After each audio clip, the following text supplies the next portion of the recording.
हर हर महादेव दोस्तों, आज की वीडियो में हम कलयुग के अंत की वो भयावह सच्चाई लेके आए हैं जिसे सुनने से आपके रोंगटे खड़े हो जाएंगे।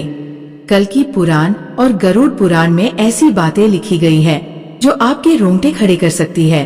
कलयुग के अंत की दृष्टि केवल कल्पना करने से ही मनुष्य का मन भय और आश्चर्य से भर सकता है। ये युग इतना भयावह होगा कि यह आपके दिल को झकझोर कर रख देगा। लेकिन यह कोई काल्पनिक कहानी नहीं बल्कि हकीकत है। इन पवित्र ग्रंथों में लिखी गई बातें हमें आने वाले समय की भयंकर सच्चाई से अवगत कराती है। आज हम इन्हीं के बारे में विस्तार से जानेंगे और आपको बताएंगे। हमारा निवेदन है कि इस जानकारी को अंत तक पढ़ें और हमारे साथ बने रहें। कलयुग के अंत की कहानी को जानने से पहले आइए कुछ उन पहलुओं को समझते हैं जो सृष्टि के इस चक्र को समझने में महत्वपूर्ण है। सबसे पहले हम उस कहानी को जानेंगे जो इन ग्रंथों में वर्णित है। इसके बाद हम आपको वे सभी मनोरंजक और भयावह दृश्य बताएंगे जो कलयुग के अंत में घटित होंगे। तो हमारे साथ बने रहें, क्योंकि यह यात्रा न केवल ज्ञानवर्धक होगी बल्कि आपको गहराई से सोचने पर भी मजबूर करेगी। हिंदू शास्त्रों में कलयुग की आयु 432000 वर्ष मानी गई है। ये विवरण भागवत पुराण 1, विष्णु पुराण, लिंग पुराण और गरुड़ पुराण में मिलता है। कलयुग की शुरुआत महाभारत युद्ध के बाद द्वापर युग के अंत में मानी जाती है। वर्तमान में लगभग 5000 वर्ष बीत चुके हैं और अभी भी लगभग 4,27,000 वर्ष शेष है। इन ग्रंथों में कलयुग के लक्षण, मानव व्यवहार और इसके अंत के संकेतों का वर्णन किया गया है जो हमें इस युग की चुनौतियों के प्रति सचेत करते हैं। महाभारत के युद्ध की समाप्ति के पश्चात जब धर्मराज युधिष्ठिर हस्तिनापुर के सिंहासन पर आसीन हुए, उनके मन में सृष्टि के भविष्य को लेकर अनेक प्रश्न और चिंताएं उत्पन्न हुई। द्वापर युग अब समाप्ति की ओर था और कलयुग के आगमन के संकेत स्पष्ट रूप से दिखाई देने लगे थे। युधिष्ठिर को ये भय सता रहा था कि आने वाले युग में मानव जीवन का स्वरूप क्या होगा, धर्म की स्थिति क्या रहेगी और सत्य का क्या हश्र होगा। इस चिंता का समाधान पाने के लिए उन्होंने अपने चारों भाइयों भीम, अर्जुन, नकुल और सहदेव के साथ भगवान श्री कृष्ण से परामर्श करने का निश्चय किया। युधिष्ठिर ने अपने भाइयों को बुलाया। अर्जुन, जो हमेशा युद्ध के लिए तत्पर रहते थे, निश्चिंतित स्वर में पूछा है, बड़े भ्राता, आप इतने व्याकुल क्यों हैं? क्या किसी शत्रु ने हस्तिनापुर पर आक्रमण करने का दुस्साहस किया है? यदि ऐसा है तो आप आज्ञा दीजिए, मैं अभी जाकर उसका नाश कर दूंगा। युधिष्ठिर ने गहरी सांस लेते हुए कहा, हे अर्जुन, मैं तुम्हारे पराक्रम से भली भांति परिचित हूँ। इस पृथ्वी पर कोई भी शत्रु इतना साहसी नहीं कि हस्तिनापुर पर आक्रमण का विचार भी करें। मेरी चिंता किसी बाहरी शत्रु से नहीं बल्कि कलयुग के आगमन से है। मुझे ये भय सता रहा है कि आने वाले समय में मानव समाज किस दिशा में जाएगा, धर्म और सत्य की क्या स्थिति होगी। भीम, जो अपने बड़े भाई की हर चिंता में सहभागी होते थे, बोले, हे भैया, आपकी चिंता हमारे मन में भी भय और अनिश्चितता उत्पन्न कर रही है। कृपया हमें बताइए कि कौन सा संकट हमारे सामने है। युधिष्ठिर ने गंभीर स्वर में उत्तर दिया, है भीम, तुम ठीक कहते हो। एक भयंकर संकट आने वाला है। मैं कलयुग के प्रभावों के बारे में सोचकर चिंतित हूँ। इसलिए मैंने निश्चय किया है कि हमें द्वारिकाधीश श्री कृष्ण के पास जाना चाहिए। केवल वही हमें इस चिंता से मुक्ति दिला सकते हैं। सभी पांडवों ने युधिष्ठिर की बात से सहमति जताई। अर्जुन ने कहा, आप सत्य कह रहे हैं भैया, श्री कृष्ण ही इस समय सबसे ज्ञानी और भविष्य दृष्टा है। हमें उनके पास जाना चाहिए। भीम ने भी उत्साह पूर्वक कहा है, धर्मराज, मैं आपके साथ हूँ। हम सब द्वारिका चलकर श्री कृष्ण से परामर्श करेंगे। इस प्रकार सभी पांडव द्वारिका की ओर प्रस्थान करने लगे। द्वारिका की पवित्र नगरी में पहुंचकर पांडवों का भगवान श्री कृष्ण ने हार्दिक स्वागत किया। युधिष्ठिर ने उनके चरणों में प्रणाम करते हुए कहा, हे केशव, आपको बारंबार नमस्कार। आप तो अंतर्यामी हैं। द्वापर युग अब समाप्त होने वाला है और कलयुग के संकेत दिखाई दे रहे हैं। मैं ये जानना चाहता हूँ कि कलयुग में मानव का स्वभाव और आचरण कैसा होगा। वह किन कर्मों में लिप्त होगा और मोक्ष प्राप्ति के लिए उसे क्या करना होगा? श्री कृष्ण ने मुस्कुराते हुए कहा है, धर्मराज, आपकी जिज्ञासा उचित है। कलयुग के प्रभावों को समझना अत्यंत महत्वपूर्ण है, किंतु इसका उत्तर मैं आपको सीधे नहीं दे सकता। इसके लिए आपको और आपके भाइयों को कुछ विशेष अनुभव प्राप्त करने होंगे। युधिष्ठिर ने उत्सुकता से पूछा है, माधव, आप जिस प्रकार की परीक्षा की बात कर रहे हैं उसके लिए हमें क्या करना होगा? श्री कृष्ण ने कहा है, महाराज, आपको और आपके चारों भाइयों को अलग अलग दिशाओं में स्थित घने और रहस्यमय वनों में जाना होगा। वहाँ आपको कुछ विचित्र और अद्भुत दृश्य दिखाई देंगे। उन अनुभवों को मेरे पास लौटकर जरूर बताना, तब मैं आपको कलयुग के प्रभावों के बारे में विस्तार से बताऊंगा। युधिष्ठिर ने कहा, जैसी आपकी आज्ञा केशव, आप जिस स्थान की ओर संकेत करेंगे हम वहाँ जाने को तैयार है। श्री कृष्ण ने कहा, आप और आपके भाई अलग अलग दिशाओं में जाइए। वहाँ भयंकर वन है, उनमें कोई असामान्य घटना दिखे तो उसे मेरे पास लौट कर बताइए। मैं आपको कलयुग का रहस्य समझाऊंगा। श्री कृष्ण की आज्ञा का पालन करते हुए पांडव अपने रथों से उतरे और पैदल ही वन की ओर चल पड़े। वन का वातावरण शांत किंतु रहस्यमय था। पांडव अलग अलग दिशाओं में गए ताकि अधिक से अधिक अनुभव प्राप्त कर सकें। युधिष्ठिर का अनुभव, युधिष्ठिर को एक घने वन में एक विचित्र दृश्य दिखा। उन्होंने एक विशालकाय हाथी देखा जिसके 2 सूंड थे। ये हाथी अपनी दोनों सूंडों से वन के पेड़ों को उखाड़ रहा था, मानो उसकी शक्ति अतुलनीय हो। युधिष्ठिर आश्चर्यचकित हो गए और सोचने लगे कि यह दृश्य क्या संकेत देता है। अर्जुन का अनुभव। अर्जुन एक शांत और सुंदर वन में पहुँचे जहाँ पक्षियों की मधुर चहचहाट गूंज रही थी।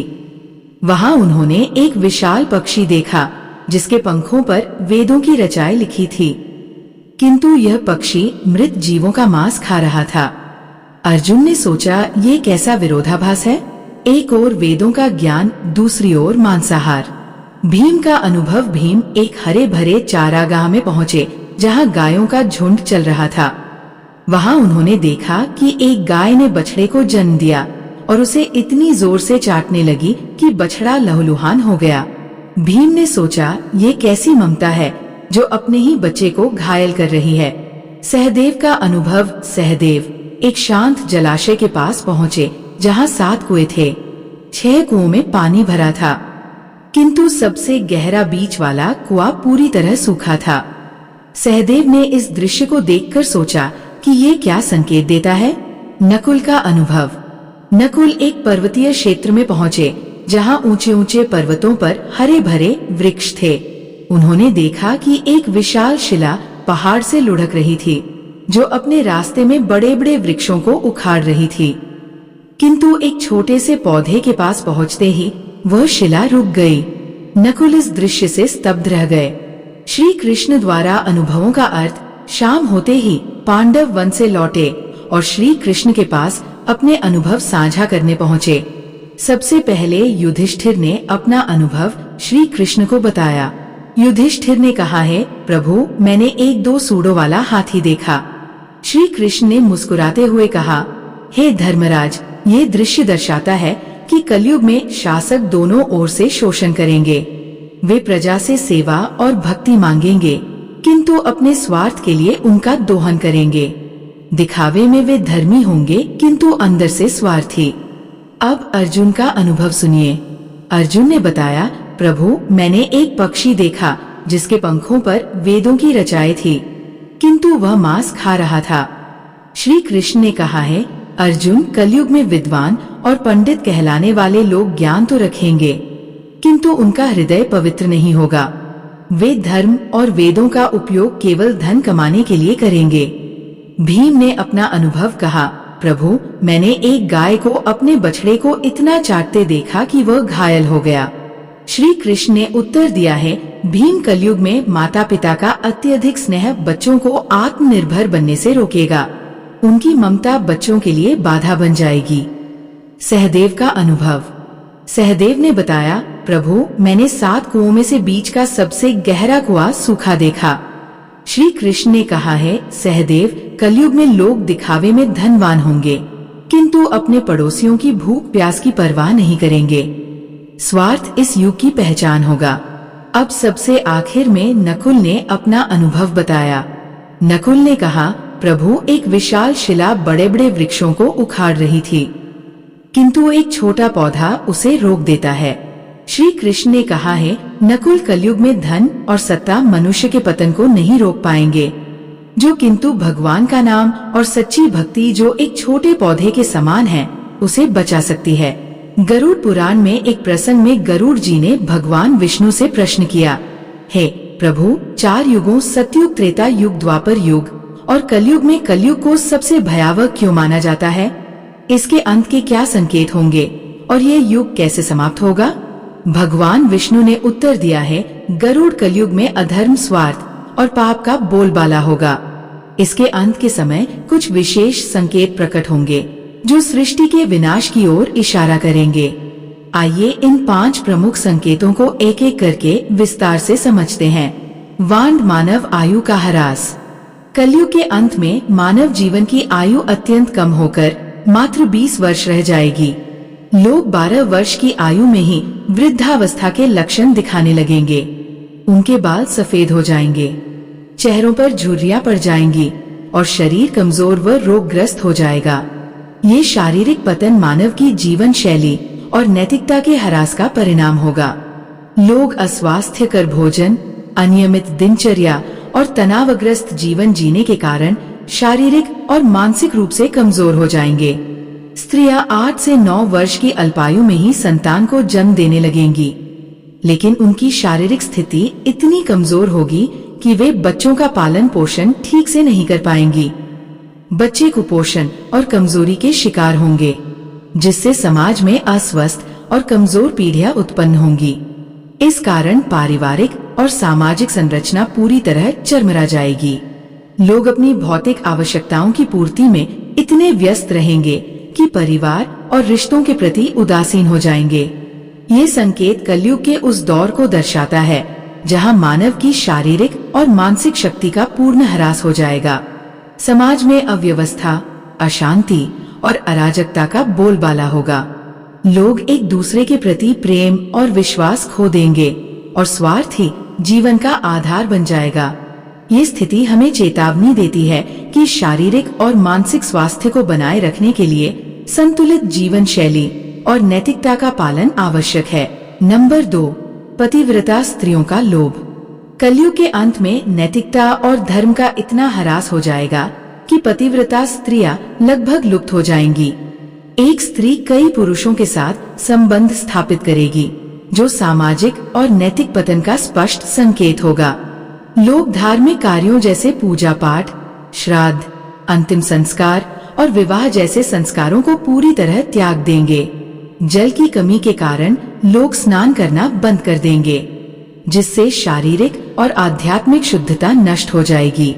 भोजन में मांसाहार का प्रभुत्व होगा और सात्विक भोजन जैसे फल, सब्जियां और अनाज दुर्लभ हो जाएंगे।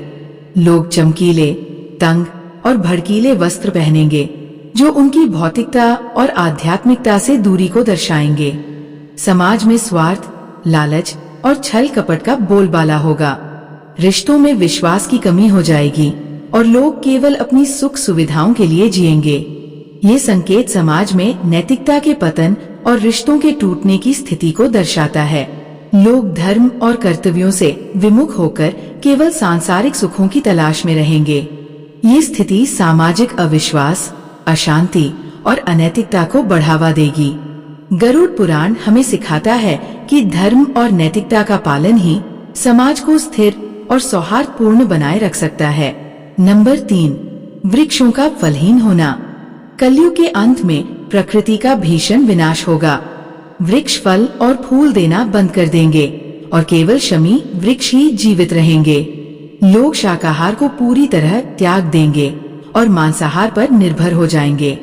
भोजन तामसिक और रोगकारी होगा, जिससे लोग कम उम्र में ही बीमारियों का शिकार हो जाएंगे। गायों की पूजा बंद हो जाएगी और उन्हें केवल दूध और मांस के लिए पाला जाएगा। ये संकेत प्रकृति के प्रति मानव की लापरवाही और अंधाधुंध दोहन का परिणाम है। वनों की कटाई, पर्यावरण प्रदूषण और प्राकृतिक संसाधनों के दुरुपयोग के कारण प्रकृति का संतुलन बिगड़ जाएगा। वृक्षों का फलहीन होना और प्राकृतिक संसाधनों का ह्रास पर्यावरणीय असंतुलन को और गहरा कर देगा। समाज में भोजन की कमी के कारण लोग भूख और कुपोषण से ग्रस्त होंगे। ये स्थिति हमें पर्यावरण संरक्षण और प्रकृति के प्रति सम्मान की महत्ता सिखाती है। 4. अल्पवृष्टि। कलयुग के अंत में वर्षा अत्यंत कम हो जाएगी। खेतों में अनाज का उत्पादन बंद हो जाएगा और जो थोड़ा बहुत अनाज होगा वह छोटा, रसहीन और पौष्टिकता से रहित होगा। फलों में रस का अभाव हो जाएगा, जिससे लोग भूख और प्यास से तड़पने लगेंगे। केवल बकरियों का दूध ही उपलब्ध होगा, जो प्राकृतिक संसाधनों की कमी को दर्शाता है। ये स्थिति सामाजिक और आर्थिक संकट को और गहरा कर देगी। लोग जीवन की मूलभूत आवश्यकताओं जैसे भोजन और जल के लिए संघर्ष करेंगे। खेती और कृषि कार्य पूरी तरह ठप हो जाएंगे, जिससे समाज में भूखमरी, अशांति और हिंसा बढ़ेगी। ये संकेत पर्यावरणीय विनाश और मानव की लापरवाही का परिणाम है, जो हमें प्रकृति के संरक्षण और संतुलित जीवन की आवश्यकता की याद दिलाता है। कलयुग के अंत का सबसे भयावह संकेत होगा 7 सूर्यों का उदय। भगवान विष्णु सूर्य की किरणों में विराजमान होकर पृथ्वी का सारा जल सोख लेंगे। 7 सूर्यों की तीव्र गर्मी से संपूर्ण सृष्टि जलकर राख हो जाएगी। इसके बाद भगवान विष्णु रुद्र रूप में मेघ उत्पन्न करेंगे, जो 100 वर्षों तक निरंतर भयंकर वर्षा करेंगे। यह वर्षा सृष्टि को जलमग्न कर देगी और संपूर्ण संसार का अंत हो जाएगा। यह प्रलय सृष्टि के चक्र का एक हिस्सा है, जो संहार के बाद नई शुरुआत की ओर ले जाता है। जब पाप और अधर्म अपनी चरम सीमा पर पहुंच जाएंगे, तब सृष्टि का अंत अनिवार्य हो जाएगा। ये संकेत हमें सिखाता है कि सृष्टि का प्रत्येक चक्र एक नई शुरुआत का मार्ग प्रशस्त करता है और धर्म का पालन ही हमें इस चक्र में सकारात्मक योगदान देने के लिए प्रेरित करता है। भगवान विष्णु ने गरुड़ जी से कहा, यह विनाश केवल अंत नहीं बल्कि एक नई सृष्टि की शुरुआत है। जब ये सृष्टि नष्ट हो जाएगी, तब परमात्मा अपनी इच्छा से एक नई शुद्ध और पवित्र सृष्टि की रचना करेंगे। इस नई सृष्टि में धर्म, सत्य और आध्यात्मिकता का पुनरुत्थान होगा। केवल वे जीव इस नई सृष्टि में स्थान पाएंगे जिन्होंने धर्म और सत्य का पालन किया होगा। ये संदेश हमें प्रेरित करता है कि कठिन परिस्थितियों में भी सच्चाई और धर्म का मार्ग अपनाकर हम अपने जीवन को सार्थक बना सकते हैं। तो दोस्तों, उम्मीद है इस कथा से आपने कुछ ज्ञान ग्रहण किया होगा। कमेंट करके अवश्य बताएं। जानकारी अच्छी लगी तो वीडियो को लाइक जरूर करें और कमेंट में हर हर महादेव अवश्य लिखें। साथ ही चैनल को सब्सक्राइब करें। धन्यवाद। हर हर महादेव।